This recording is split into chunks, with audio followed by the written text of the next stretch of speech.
दोस्तों हम आपको पिछले क्लास में विभाज्यता का जांच टेस्ट ऑफ डिविजिबिलिटी के बारे में पढ़ा रहे थे और जिसमें हम आपको बहुत सारे रूल पढ़ा चुके थे, जिसमें आपको डिविजिबिलिटी बाय 2, 3, 4, 5 इन सभी के बारे में हम आपको पिछले क्लास में बता चुके हैं। चलिए आज हम आप स्टार्ट करते हैं डिविजिबिलिटी बाय 6। ठीक है, डिविजिबिलिटी बाय 6, डिविजिबिलिटी बाय 6 ये क्या कहा था, तो पहले इसको समझ लीजिएगा।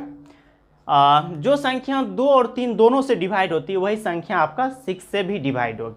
तो 2 का रूल क्या कहता है, तो हम आपको पिछले क्लास में बताएं कि जो संख्या जिस संख्या का अंतिम लास्ट डिजिट या यूनिट डिजिट 0 हो, 2 हो, 4 हो या 6 हो या 8 हो, इन सभी में से अगर कोई अंक आपको किसी संख्या का अंतिम में मिल जाता है तो वो संख्या क्या हो जाती है, 2 से डिवाइड हो जाती है।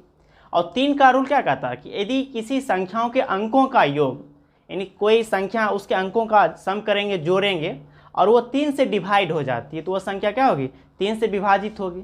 तो आप समझ गए होंगे कि जो संख्या 2 और 3 बोथ 2 and 3 दोनों से डिवाइड होगी वही संख्या आपका 6 से भी डिवाइड होगी।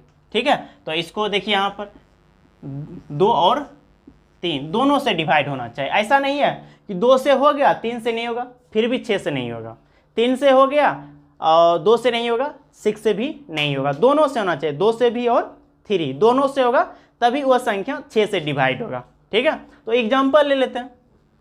एग्जाम्पल देखिए 1, 2 और 6। ठीक है, देखिए हम बताए अभी आपको कि जो संख्या 2 से होगा 3 से होगा, तो 2 को रूल अप्लाई कर लेते हैं आप। तो जिस संख्या का अंतिम 0, 2, 4, 6, 8 हो, देखिए अंतिम अंक इसका 6 है, इसका मतलब ये 2 से भी डिवाइड हो गया। 3 से होने के लिए क्या चाहिए, सभी अंकों का योग 3 से होना चाहिए डिवाइड, तो 1 + 2 + 6। देखिए 2 1 3 है, 3 6 कितना हो गया 9, 9/3, ये 3 बार में कट गया। इसका मतलब रिमाइंडर कितना आ रहा है, 0, कंप्लीटली डिवाइड हो जाती है, इसका मतलब रिमाइंडर 0 आएगा। इसका मतलब यह संख्या 3 से भी डिवाइड हो रहा है और 2 से, यानी बोथ 2 and 3 दोनों से डिवाइड हो रहा है। इसलिए दोस्तों 126 जो होगा वह 6 से भी क्या होगी, डिवाइड हो जाएगी। समझ गए होंगे जो 2 और 3 दोनों से डिवाइड होगी वही संख्या 6 से भी डिवाइड होगी।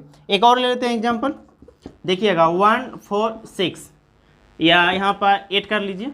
तो हम आप देखिए 2 का पहले जांच कर लीजिए, जिसके अंतिम अंक क्या होना चाहिए, 0, 2, 4, 6, 8 हो, तो इसका अंतिम अंक 8 है। चलिए 2 से तो ये डिवाइड हो गया। अब 3 के लिए क्या कहता है कि सभी अंकों का योग 3 से डिवाइड होना चाहिए, तो सभी अंकों का योग कर लीजिए।